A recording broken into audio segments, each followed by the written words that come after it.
Alright guys, so today we have 6 Bengals players who must step up the rest of the season. This is actually posted by CincinnatiJungle.com. Shout out to them for that. As always, whenever we look at these articles, I give my thoughts and opinions on the players I think should step up and need to step up. Then I read what they think, and then I kind of give my analysis based on what they think. But let's go ahead and get started right away. So number 1, there's not even a question in my mind, not even in his atmosphere, Irv Smith. Irv Smith needs to step up. I mean, so far this season, he has been a nothing burger. I think he has 1 catch, which I think was last week. He has had a couple targets, which have been incompleted. Obviously, week 1, it looked like it was going to be like, oh, maybe he's something this season, as he almost caught a really big catch against the Browns, which was out of bounds. Now, again, it's whatever. It was a bad pass. It was a stormy weather. I'm not going to put too much on him. But since then, week 2, was it week 2 to week 4, he missed with injury. Tanner Hudson came in. Tanner Hudson really didn't do much. But he really wasn't put in a correct situation to do much, right? So at the end of the day, Irv Smith has been out for multiple weeks with injuries. When he has played, he hasn't really done anything. And in some of the game breakdowns we do on this channel, you can see there's some times where Irv Smith is open and Joe just doesn't target him. And I think a lot of the reason why is because he just either doesn't have chemistry with Irv, he doesn't trust Irv, or he just knows that Irv might not catch the ball or might not be the best option on the play, right? Because at the end of the day, there are some plays where Joe would check it down instead of throwing to Irv Smith across the middle. And he'll check it down for a 0-yard gain. And it's like, wait, why don't you just go to Irv Smith? And I think a lot of the reasons why is because, Irv isn't really an option that Joe wants to target in any of these games. And a lot of it is because of you need to step up. You need to become that option, right? At the end of the day, right now, with how pedestrian our offense is, how Joe is thinking, how Zach Taylor is thinking, how everyone's thinking is, okay, hike the ball, get the ball to our playmakers, right? Get the ball to the guys we know are going to make plays. Because that's the only way you're going to get down the field. It would be nice to, disperse the ball to everyone. And I feel like a couple games we have actually done that efficiently. And ironically enough, were the games that Irv Smith was hurt. But it's just, Irv Smith needs to start stepping up, getting open.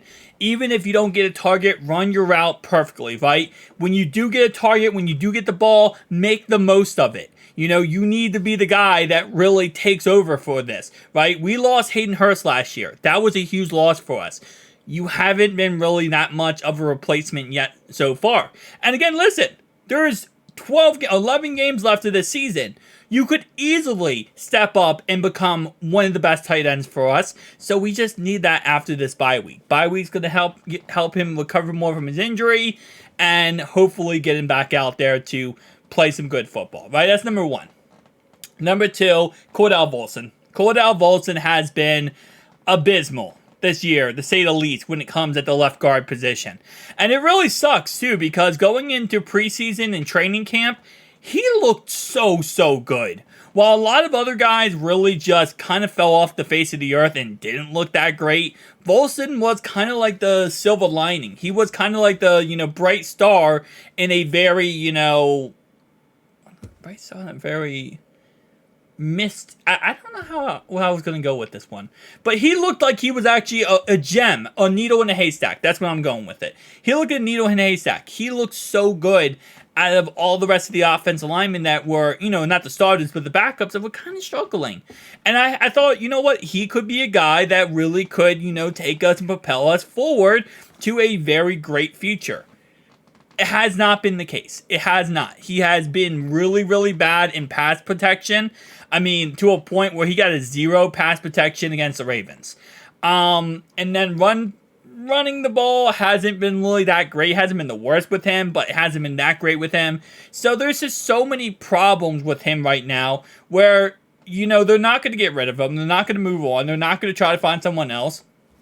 And a lot of it, you could say, is the scheme, right? Is the offensive scheme. Running everything out of shotgun isn't the best, right? And he is a young guy, so I need to see some improvement in the second half of the season for Volson here, to see him do something to really, change my mind on everything. Number 3 on offense. I'm going to do 3 on offense, 3 on defense. Number 3 on offense. There's a couple players I'm kind of in between here. I'm going to go with the receiving group. And so far, I don't want to say Yoshi, because Yoshi's a rookie. And Yoshi, while yes, he's getting some snaps, he's not getting as many. Trent Irwin has been really stepping up. When T does play, I'm going to put T on blast. And I hate to do that, because I love T. Higgins. And I don't really think, there's not really a situation where he hasn't stepped up. He played amazing against the Ravens, week 2. Week 1, he really didn't do anything. Week 3 versus the Rams, he dropped like 7 catches. And then he got hurt in week 4 with a rib injury. So, there isn't really a situation where it's like we just need him to be the best T. Higgins the rest of the season. That's what I will say. Because I'm not going to sit here and say that, I feel like he hasn't done anything good. He hasn't done anything really good so far this season. I would say, I'm going to put it as in he needs to really step up and start taking off and being a superstar we know he is. That's number 3 on offense. On defense, Zach Carter.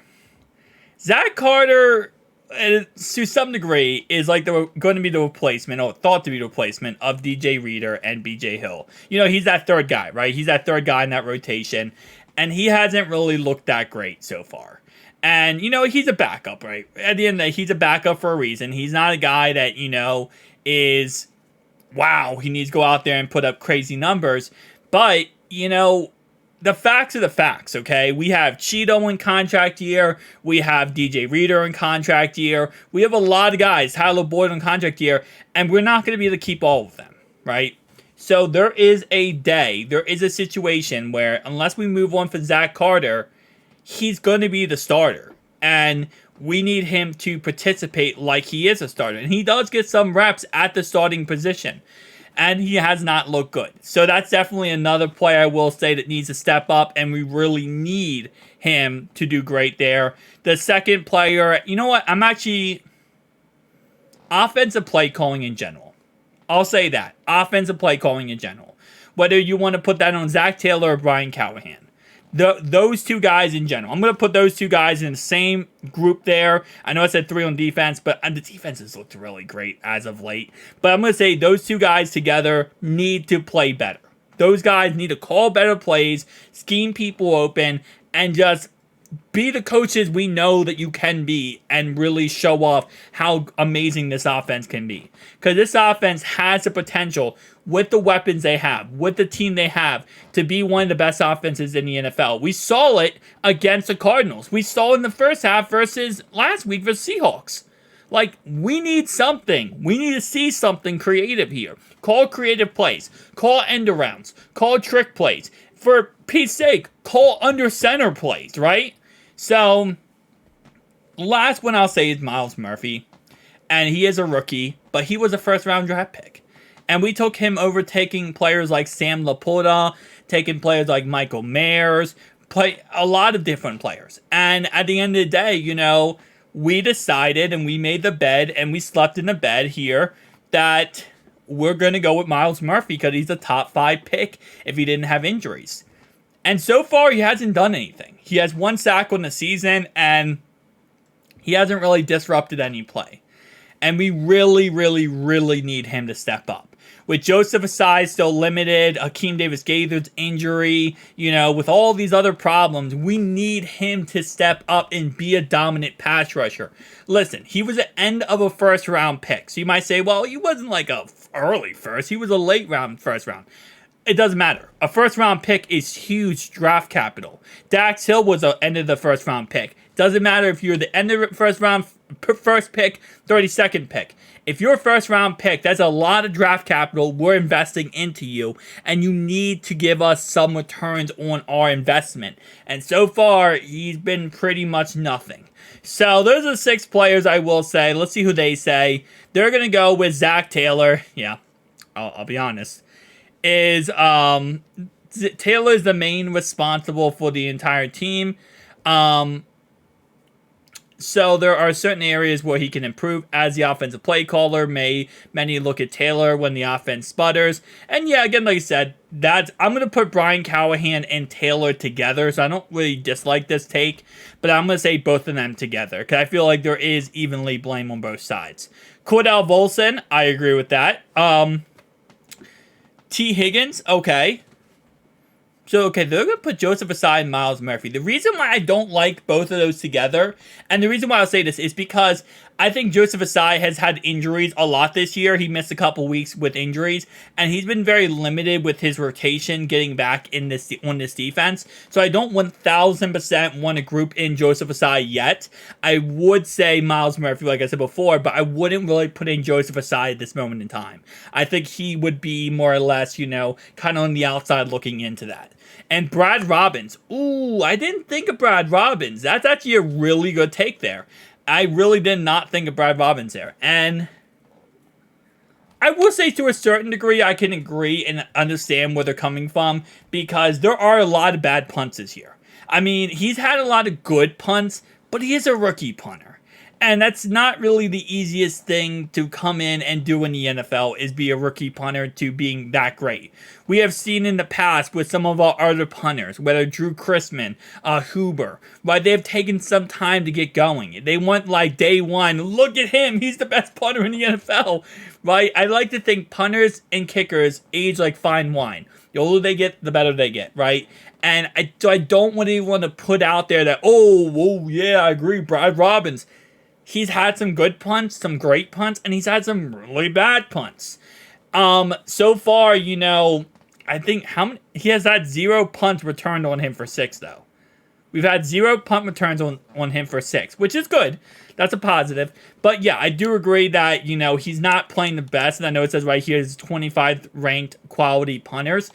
And I get that, but he's a rookie, though. Again, so you have to kind of take some of it with a grain of salt that he's going to get better over time. He's not you got to keep in mind that most teams in our situation, right, drafting a punt in the 5th round, they would have probably kept Drew Chrisman and kept Brad Robbins as a backup.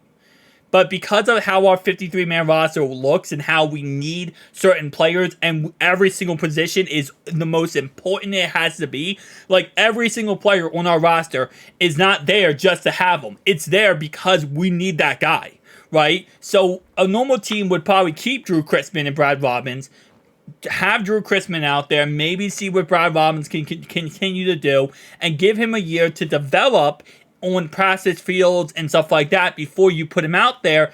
But that's simply not the case with Brad Robbins. We got rid of Drew Chrisman because we needed, the positions, and we went ahead and moved Brad Robbins here, to the starting lineup. We threw him out for the Wolves, and again, like I said, I know he's not playing that amazingly great, but at the same time, he has had some really great punts and some really bad punts. He's a rookie. I'm going to give him time to develop. I don't really want to go out there and just all out say, oh, no, this is not the guy. No, I mean, he needs to step up. I do agree he needs to get better throughout the rest of the season, but I think he's fine. I think he is honestly fine for all things being considered. Guys, tell me down below your thoughts and opinions. I'll see you guys next one. Peace.